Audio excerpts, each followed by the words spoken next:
Good morning friends, केमन आछो तोमरा सबाई। आशा करछि तोमरा सबाई खूब भालो आछो, सुस्थ आछो और आमराओ बेश भालोई आछि। तो प्रत्येक दिनेर मतन आजकेও सकालबेला 6:30টার দিকে ঘুম থেকে উঠেছিলাম। ঘুম থেকে ওঠার পরে ওই যে প্রত্যেক দিনের মতন সকালবেলা যে বাসি কাজকর্ম থাকে সেটা সেরে নিয়েছি। তারপর ব্রেকফাস্ট রেডি করা হয়ে গেছে আর এখন নিয়ে এসেছি সোনা বাবার খাবার, তো সেটাই ওকে খাওয়াচ্ছি। আর দেখো ও মোবাইল ছাড়া তো খেতেই চায় না, তাই একটুখানি ওকে মোবাইলটা দিলাম যাতে ও খেয়ে নেয়। আর খাওয়ানোর পরেই ওর মোবাইলটাও নিয়ে নেব। তো মোবাইল তো দিতে লাগে না বাচ্চাদের, কিন্তু কি একটা অভ্যাস হয়ে গেছে ওর এখন, মানে এত জেদ করে মোবাইল ছাড়া ও একদমই এক চামচও খায় না। তাই তাড়াতাড়ি খাইয়ে ওকে ঝটপট করে মোবাইলটা নিয়ে নেই। আর এখন দেখো বিছানাটা ঝাড় দিব আর ভালো করে গুছিয়ে নেব।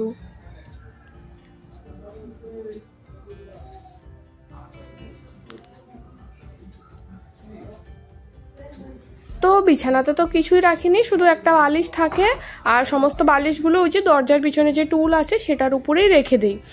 আর এই যে দেখো আমার ড্রেসিং টেবিলের ড্রয়ারের অবস্থা, সোনা বাবার জন্য একটা জিনিসও রাখা যায় না। তাই অনেকদিন থেকেই ভাবছিলাম যে জিনিসগুলো সরিয়ে রাখবো। এখানে কিছুই রাখবো না, শুধু দু একটা চিরুনি মানে ডেলি ইউজ করি সেটাই রাখা ছিল। তাও আজকে ভাবছি যে কিছুই রাখবো না, শুধু দুটো চিরুনি আর মানে সিঁদুর সেটাই রাখবো। তো এই যে দেখো আমি আর কিছুই রাখছি না। এখানে যে লিপস্টিক তারপরে আর বাদ বাকি কয়েকটা জিনিস ছিল সেটাও সরিয়ে দিলাম। আর এখন শুধু কয়েকটা জিনিস রাখছি, আর সেটাও না সোনা বাবা কী করছে সেটাকেও রাখছে না। এই দু একটা জিনিস আছে সেটাও ফেলে দিচ্ছে। আর সারাদিনে খালি এই ড্রয়ারের মধ্যেই ও আসে আর খুলে সমস্ত জিনিসগুলো বের করে নেয়। আমি এদিকে দেখো গুছাচ্ছি আর সোনা বাবা দেখো ক্রিম নিচ্ছে, একবার ফেস পাউডার নিচ্ছে, একবার ব্লাশ নিচ্ছে। তারপরে দেখো এই হেয়ারব্যান্ডটা বাইরে ছিল, ও কি করলো হেয়ারব্যান্ডটাকে পটাশ করে ভেঙে দিল। আর তখন একটু বকা দিয়েছিলাম, বকা দেওয়ার পরে মানে অত বকা দেয়নি, জাস্ট বলেছি ও, আর ও দেখো সমানে কান্না শুরু করে দিয়েছে। হেয়ারব্যান্ডটা রেখেছিলাম ওই যে মেকআপ করার সময় চুলগুলো সব সামনে আসে, তাই একটু মাথায় দিয়ে মেকআপ করার জন্য। আর দেখো ও কী করলো, তাহলে ও সারাক্ষণ কত জিনিস এদিক ওদিক করতে থাকে আর কত জিনিস নষ্ট করে। আগে নষ্ট করতো না আর এখন এত জিনিস নষ্ট করা শিখেছে। আর দেখো এখন বকা দিয়েছি, ওর মুখের অবস্থাটা দেখো একটু। না না, আসো আসো আসো আসো।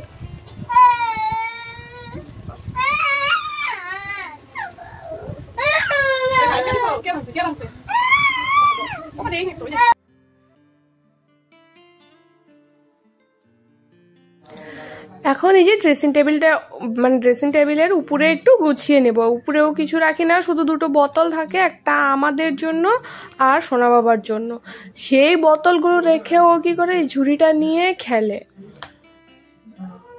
তো ওর পিছনে তো এই সমস্ত কাজ করতে করতেই সারা সময় জায়গা। তারপরে দেখো চলে আসলাম বাইরে। এই জামা কাপড় কালকে শুকায়নি, আজকে দেখো শুকিয়ে গেছে, বাইরে দিয়েছিলাম। তো সেটাকে ভাঁজ করে এখন জায়গা মতন করে রেখে দেব।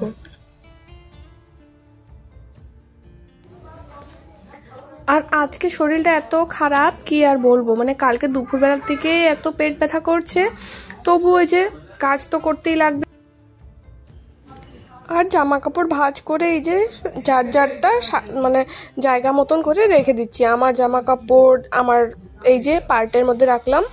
আর এই যে দেখো কালকে না কিছু জামা কাপড় শুকিয়েছিল, সেগুলোকে এমনি রেখে দিয়েছিলাম, ভাঁজ করিনি।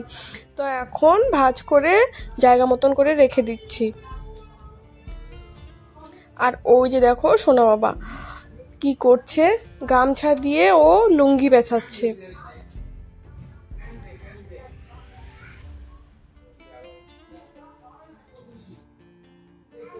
আর অনেক দিন থেকে সোনা বাবার এই ওয়ার্ড্রপটাও গুছানো হচ্ছে না, সময় তো মানে সেরকম পাই না, অল্প সময় পাই। সেটার মধ্যেও যদি এই সমস্ত কাজকর্ম করি তাহলে তো আর আমার মানে কোনো উপায় নেই, রেস্টও করতে পারবো না। একটু মানে দুপুরবেলা একটু সময় পাই সেই সময়তে একটু ঘুমিয়ে থাকি, আর সোনা বাবাও তখন ঘুমায়। আর তার জন্য দেখো এই ওয়ার্ড্রোবটা একটু গুছাতে পারছি না, একদিন সময় করে এটাকে গুছাতে হবে। আর এখন এই ওয়ার্ড্রোবটা গুছাই, কিন্তু সোনা বাবার জন্য সেটাও থাকে না। তারপরেই চলে আসলাম ঘর মুছতে। আর এই যে তোমাদেরকে তো বললাম যে আজকে না পেটটা এত ব্যথা করছে, সকালবেলা ওষুধ খেয়েছিলাম, কালকেও ওষুধ খেয়েছি, তবুও না কমছে না। তারপরে হাজব্যান্ডকে ফোন করে বললাম দুপুরবেলা আসার সময় আবার অন্য ওষুধ নিয়ে আসবে, কিন্তু এই সমস্ত কাজকর্ম তো আর কেউ করে দিবে না, শ্বশুরবাড়ি বলে কথা। আর এখানে তো নিজের কাজ নিজেকেই করতে লাগবে।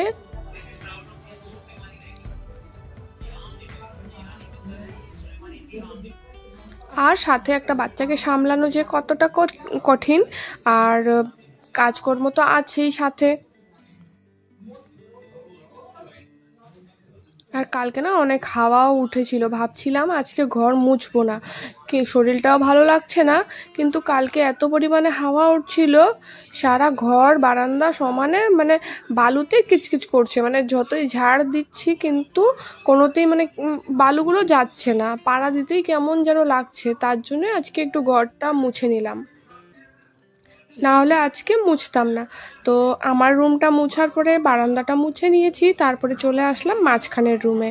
সেটা মুছার পরে এই যে দেখো লাস্টের যে আরেকটা রুম আছে, এখানে বসে টিভি দেখা হয়, তো সেই রুমটাও মুছে নিয়েছি।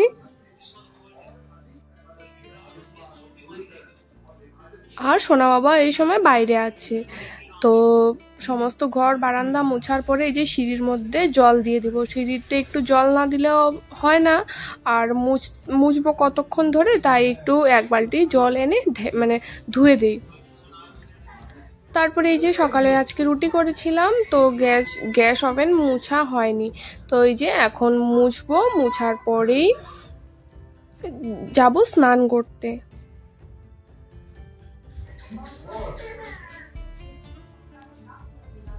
আর সকালবেলা রুটি বানাইলে না অনেকটা গ্যাস ওভেন তারপরে স্ল্যাব অনেকটাই আটা দিয়ে ভরে যায়, তো সেটাকেও একটু ভালো করে মুছতে হয়। তো ঘরের সমস্ত কাজকর্ম করে কয়েকটা জামা কাপড় ছিল, সেগুলোকে কেচে দিয়েছি।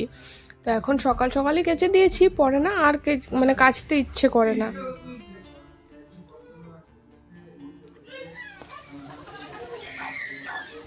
আর সোনা বাবাকে দেখো বারান্দার ভিতরে রেখেছিলাম,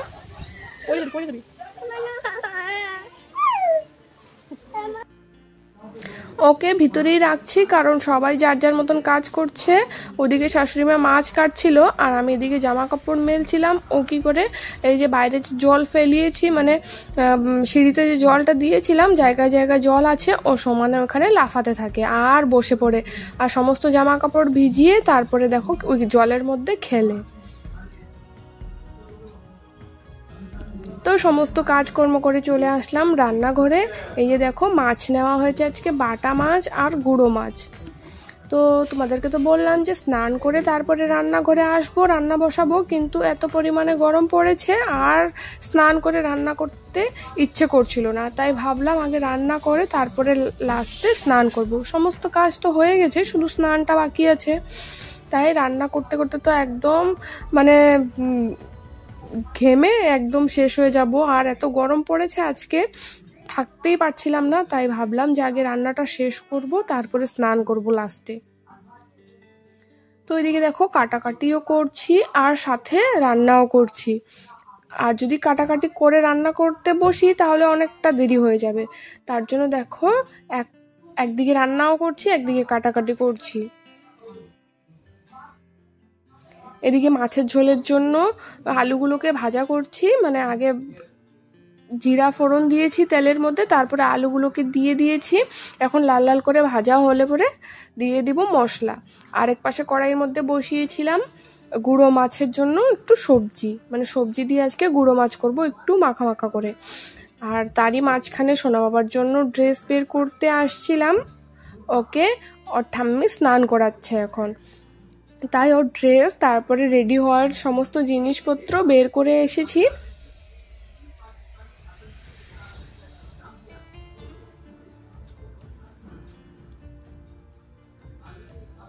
আর এই যে দেখো দুই মাছের জন্য কড়াইয়ের মধ্যে একসাথে বসিয়ে দিয়েছিলাম, আর দুটো একবারে হয়েও গেছে। আর এদিকে করলাগুলো ভালো করে দেখে কেটে নিচ্ছি, কারণ এত ছোট ছোট করলা না, এখন বৃষ্টি হয়েছে অনেকটা করলা নষ্ট হয়ে গেছে, মানে ভিতরে পোকা আর কেমন যেন, মানে আমার তো দেখেই কেমন লাগছিল, কিন্তু এতগুলো করলা ছিল তাই একটু ভালো করে দেখে কেটে নিচ্ছিলাম। তো এদিকে তোমাদের সাথে গল্প করতে করতে অনেকটা, এদিকে দেখো আমার রান্নাও কমপ্লিট হয়ে গেছে প্রায়।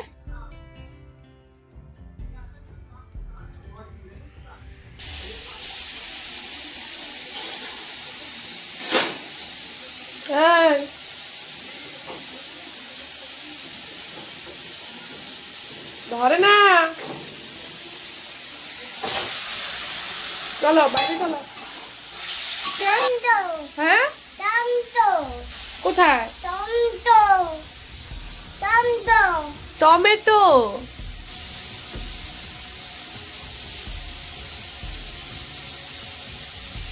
এটা কি কি এটা?